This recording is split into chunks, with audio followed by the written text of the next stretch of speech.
in northwestern New South Wales. This fence is about 5,000 kilometres long, and it's maintained by a team of people to maintain its integrity. And the purpose of this fence... This is the dingo fence. It's a 5,000 kilometre long fence. It's the longest fence in the world. It's longer than the Great Wall of China, but maybe not as well built. It started as a simple plan to protect farmland, but ended up changing the entire continent. For years, people laughed at Australia's obsession with fences stretching for thousands of kilometers across barren land. Did you know that the longest fence in the world is the dingo fence in Australia? It is over 34,000 miles long. Many believed it was a colossal waste of money and effort. But recent studies and shocking discoveries have revealed the real reason these fences were built, and the impact is far greater than anyone imagined. Follow along, because what started as a national embarrassment turned into one of the most unexpected success stories in environmental history. The rabbit disaster that started it all. Let me take you back to October 1859. A wealthy landowner named Thomas Austin made a decision that would change Australia forever. He released just 24 rabbits into the wild on his property in Victoria. The 24 bunnies that Thomas Austin brought in, they were from wild ancestry. And they were the ones that took off and colonised most of Australia. His reasoning seemed innocent enough back then. He wanted something to hunt for sport, a little reminder of home for himself and his guests. He even said the introduction of a few rabbits could do little harm and might provide a touch of home. What happened next became one of the biggest ecological disasters in Australian history. Those 24 fluffy bunnies turned into an absolute nightmare. Within just 10 years, those rabbits multiplied into millions. By the time people realized what was happening, it was already too late. The rabbit population exploded beyond anyone's wildest imagination. Australia had perfect conditions for these creatures. Mild winters meant baby rabbits could survive year-round instead of dying in the cold like they would in Europe. The real kicker came from something nobody expected. Two different types of rabbits that Austin had imported started breeding together. This created a super hardy variety that could survive the harsh Australian conditions even better than regular rabbits. These weren't your typical garden bunnies anymore. They were survival machines perfectly adapted to the Australian outback. By the 1880s, rabbits had spread across the southern parts of the country like wildfire. Farmers watched helplessly as these creatures devoured their crops, destroyed pastures, and competed with livestock for food. The economic damage became staggering. Agricultural losses mounted so quickly that in 1887, the New South Wales government offered a massive reward of £25,000 for anyone who could find an effective way to get rid of rabbits. That amount would be worth millions in today's money. Scientists tried everything: poisons, traps, hunting parties, and introducing diseases. The rabbits kept multiplying faster than anyone could control them.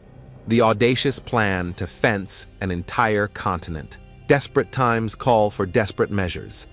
In 1901, a royal commission investigated the rabbit crisis and came up with a plan so ambitious it seemed almost crazy. They decided to build the longest fence the world had ever seen. The idea was simple, but massive in scale. Build a barrier so long and so complete that rabbits couldn't possibly get around it. Western Australia would be protected by keeping the rabbits trapped on the eastern side. Construction began immediately, with hundreds of workers heading into some of the most remote and hostile territories on Earth. The original plan called for 3 separate fences. The number 1 fence would be the longest, stretching an incredible 1,833 kilometers from north to south across Western Australia. When completed in 1907, it became the longest unbroken fence in the entire world at that time. The construction process was absolutely brutal. Workers had to place fence posts every 3.7 meters through burning deserts, rocky terrain, and areas with almost no water. They initially used 3 strands of wire, but later added more, including barbed wire to make it more effective. Each kilometer of fence costs about £250 to build, which sounds cheap until you realize the total length. That's equivalent to over $18,000 per kilometer in modern money. But here's the frustrating part that made critics laugh. Even while construction crews were still building the fence, rabbits were already hopping past the line into areas the fence was supposed to protect. The rabbits had spread faster than humans could build. By 1902, rabbits were already found west of the fence line. Officials quickly realized they needed to build a second fence and then a third. All three fences combined eventually reached 3,256 kilometers in total length. When fences fail but remain standing. The rabbit-proof fences were, in many ways, a spectacular failure at their original purpose. Rabbits continued to spread across Western Australia despite the massive barriers. The creatures found gaps, dug under posts, and simply went around weak points in the construction. Maintenance crews worked constantly, trying to patch holes and repair damage, but it felt like fighting a losing battle. However, something interesting happened over the years. While the fences couldn't stop rabbits effectively, they were actually quite good at stopping larger animals. Farmers noticed that kangaroos, emus, and wild pigs had trouble crossing the barriers. This observation planted a seed that would eventually grow into something much bigger. This baby eastern grey kangaroo weighed less than a small coin when he was born. By the early 1990s, Australia faced another growing problem beyond rabbits. Dingoes, the wild dogs that had lived in Australia for thousands of years, were attacking sheep flocks with increasing frequency. Sheep farming had become a crucial industry for Australia's economy, and farmers were losing thousands of animals to dingo attacks every year. The financial losses mounted into fortunes as entire flocks could be decimated in a single hunting season. Ranchers and government officials started looking at those rabbit fences with new eyes. What if they could modify and extend these barriers to keep out dingoes instead? The idea gained momentum quickly. Sheep were far more valuable than crops, and protecting the livestock industry became a national priority.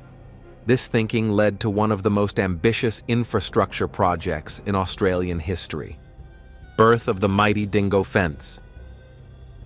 Starting in the 1880s and continuing through the 1940s, Australia began constructing what would eventually become the longest fence on Earth. This wasn't just one project, but rather a patchwork of different fences built by various states and landowners over decades. Eventually, these separate barriers were connected and expanded into a single continuous structure.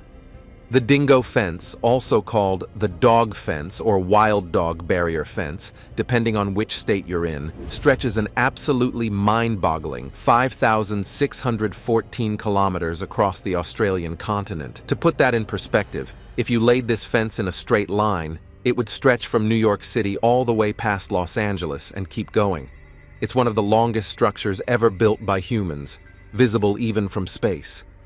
The fence begins in South Australia, where it's called the dog fence. It enters New South Wales near Broken Hill, where it becomes the wild dog fence, then swerves north at Cameron Corner into Queensland, where it's known as the wild dog barrier fence.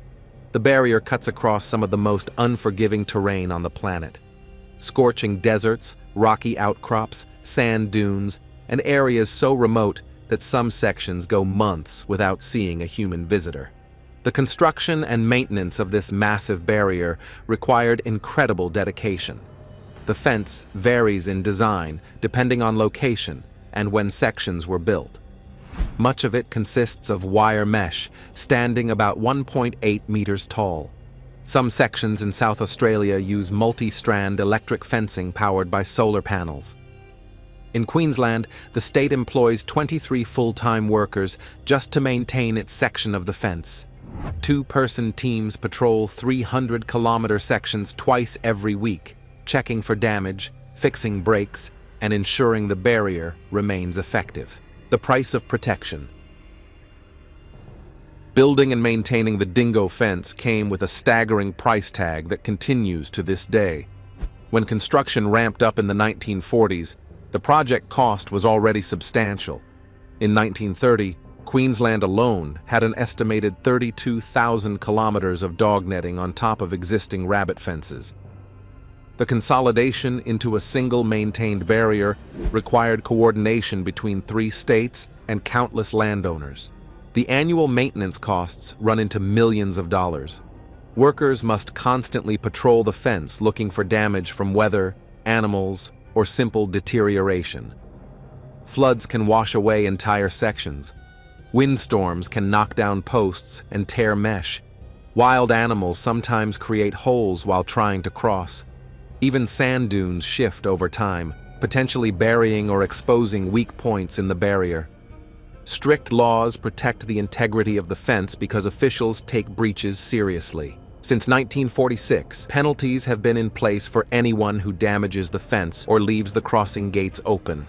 Leave a gate open, and you could face 3 months in jail. Damage or remove part of the fence, and the penalty jumps to 6 months behind bars. These harsh punishments reflect how critical officials consider the barrier to protecting the sheep industry. Some experts argued that the fence cost too much compared to other solutions.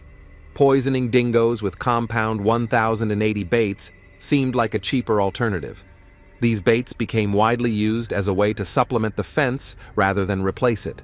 However, this created its own controversies about environmental impact and harm to non-target species. The debate over costs versus benefits raged on for decades. A living laboratory is born.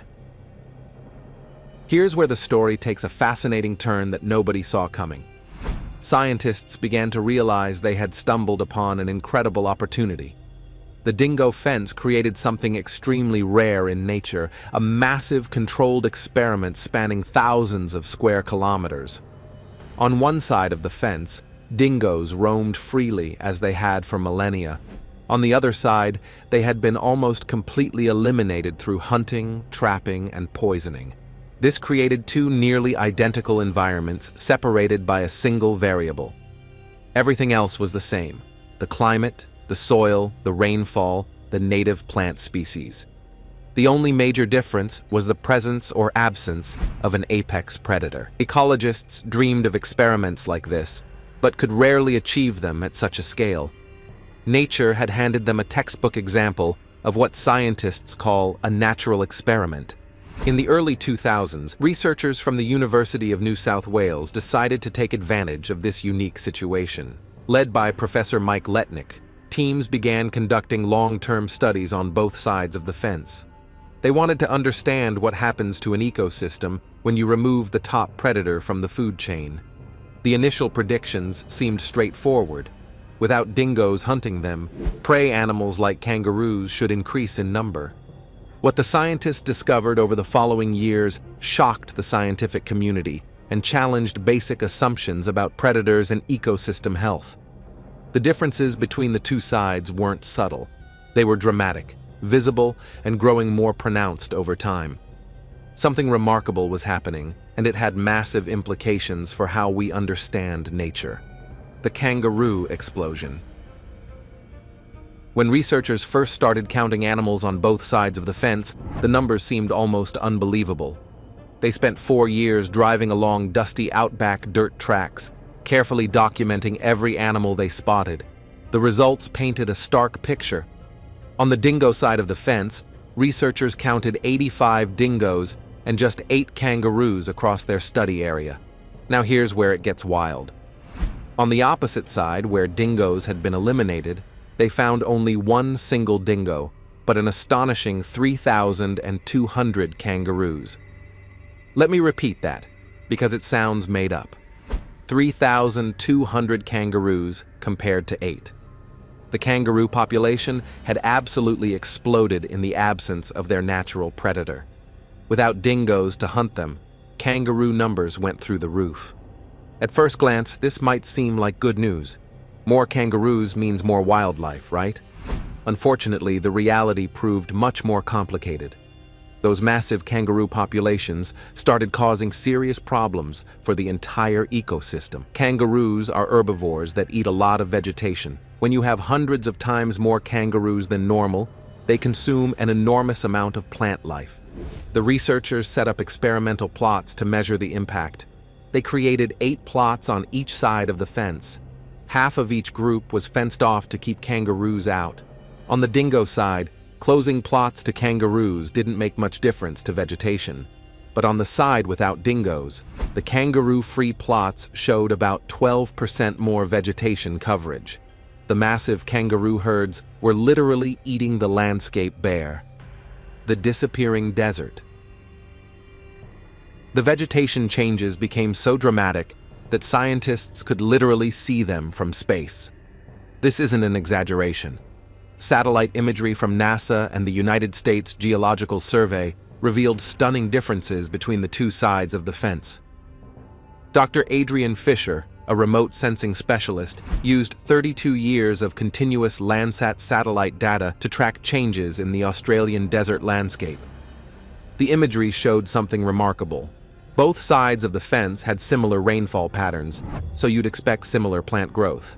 But that's not what happened. Areas without dingoes showed consistently poorer vegetation growth over the long term. When rain came, plants would sprout on both sides. However, in dingo-free zones, the vegetation didn't grow as tall, didn't spread as much, and didn't last as long. The researchers had to develop special techniques to study this properly. Traditional satellite imagery only looks at green, photosynthesizing plants. But desert ecosystems rely heavily on non-green vegetation, like shrubs, dry grasses, twigs, branches, and leaf litter. These materials reflect light differently from green plants. By using calibrated scientific models, the team could estimate non-green vegetation cover across the entire region. The 32-year time-lapse created from satellite data shows the difference clearly. You can literally watch the landscapes diverging over time. One side maintains healthier, more diverse vegetation coverage. The other side shows increasing bareness, reduced plant diversity, and expanding areas of exposed soil. The fence itself becomes visible from space because the ecological differences on either side are so pronounced. Even the state borders show up in the imagery due to different management approaches. When soil turns to dust. The vegetation changes were just the visible surface of a much deeper problem. Scientists discovered that the impacts went all the way down to the soil itself. Research teams collected soil samples from both sides of the fence and analyzed their chemical composition. The results revealed a troubling pattern that suggested long-term ecosystem degradation. Soil in areas with huge kangaroo populations showed significantly lower levels of essential nutrients. Phosphorus, nitrogen, and carbon were all depleted compared to areas where dingoes kept kangaroo numbers in check. These aren't minor differences we're talking about. The nutrient depletion was severe enough to affect the productivity of the entire ecosystem. Professor Letnick explained that dingoes link to healthier soils because they suppress kangaroo numbers, which prevents overgrazing. The mechanism works like a domino effect that scientists call a trophic cascade. Dingoes hunt kangaroos, keeping their population at natural levels. With fewer kangaroos, plants don't get overgrazed. Healthy plant coverage protects the soil from wind and water erosion. Plants also return nutrients to the soil through fallen leaves, dead roots, and other organic matter. When you remove the top predator, this entire beneficial cycle breaks down. Overgrazing by excessive kangaroo populations does more than just remove plants. The constant trampling from thousands of kangaroos compacts the soil, making it harder for water to penetrate and roots to grow. Exposed soil gets blown away by desert winds or washed away by occasional heavy rains. The changes to soil structure and wind patterns could literally reshape the desert landscape over time. The biodiversity collapse. Perhaps the most alarming discovery came when scientists looked at overall biodiversity. You might think that removing a predator would allow other species to flourish. More prey animals, more plant eaters, more life overall. But nature doesn't work that way. What researchers found on the dingo-free side of the fence was actually a simplification of the entire ecosystem. Native mammal populations showed dramatic declines in areas without dingoes. Small mammals that had lived in these regions for thousands of years were disappearing or becoming rare. The critically endangered plains wanderer, a unique Australian ground bird, struggled to survive in overgrazed areas. Less vegetation meant fewer places to hide from predators, less food, and less suitable habitat for breeding. The surprise came from another direction that nobody expected. While dingoes were originally targeted as predators, their presence actually controlled other invasive predators. Foxes and feral cats, both introduced by European settlers, cause enormous damage to native Australian wildlife. These smaller predators eat native birds, mammals, and reptiles that evolved without such threats. Studies showed that dingoes actively hunt and kill foxes, driving them out of territories. In areas with healthy dingo populations, fox numbers stay low and native wildlife diversity remains high. Remove the dingoes and the fox populations explode. The foxes then decimate populations of small native animals. Australia became the first documented case where an introduced predator actually helps protect native species by controlling other invasive predators. The great debate erupts. As scientific evidence mounted, a fierce debate erupted that continues to this day. On one side, ecologists pointed to the research showing that dingoes play a crucial role in maintaining healthy ecosystems. They argued that biodiversity inside the fence had plummeted dangerously. The data showed reduced native mammal populations, degraded vegetation, depleted soils, and increased vulnerability to climate change. Some researchers went further, calling for the fence to be decommissioned entirely. Dr. Justine Phillip from the University of New England pointed out that the fence has a dark history beyond just wildlife management. It was partly established to help landowners legally keep First Nations people off certain lands. This violent history remains largely unacknowledged in official discussions about the fence's purpose and future.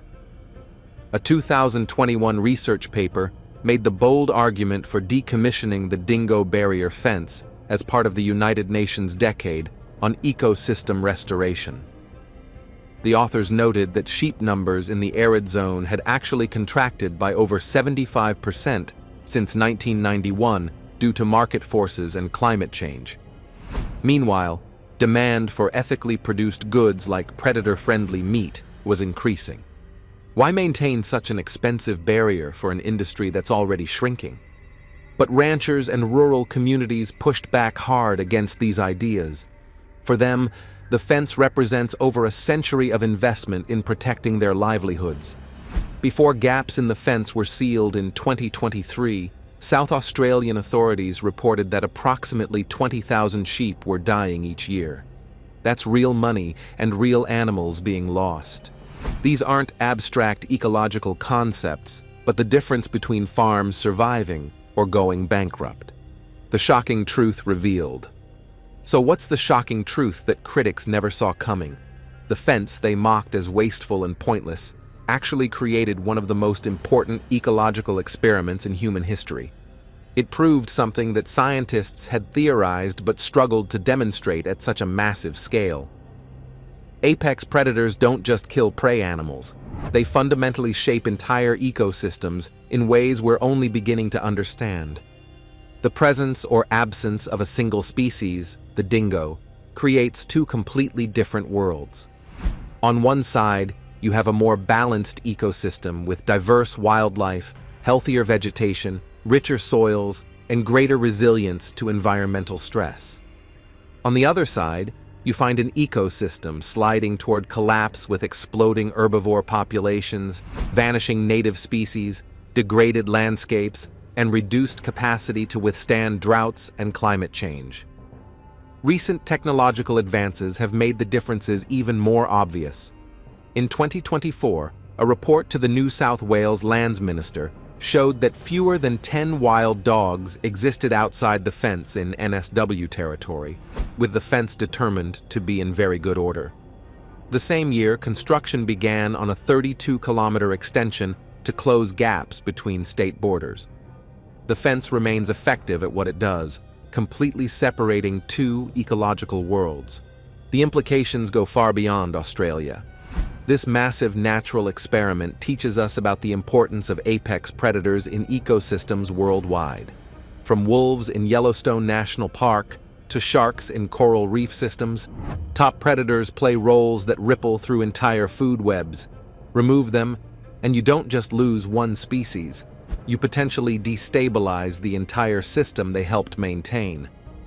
Australia's massive fence network started as a desperate attempt to control an out-of-control rabbit population, evolved into protection for the sheep industry, and accidentally became one of the world's most important ecological experiments. Scientists discovered that removing dingoes from half of Australia created dramatic environmental changes visible from space, with devastating impacts on biodiversity, vegetation, and soil health.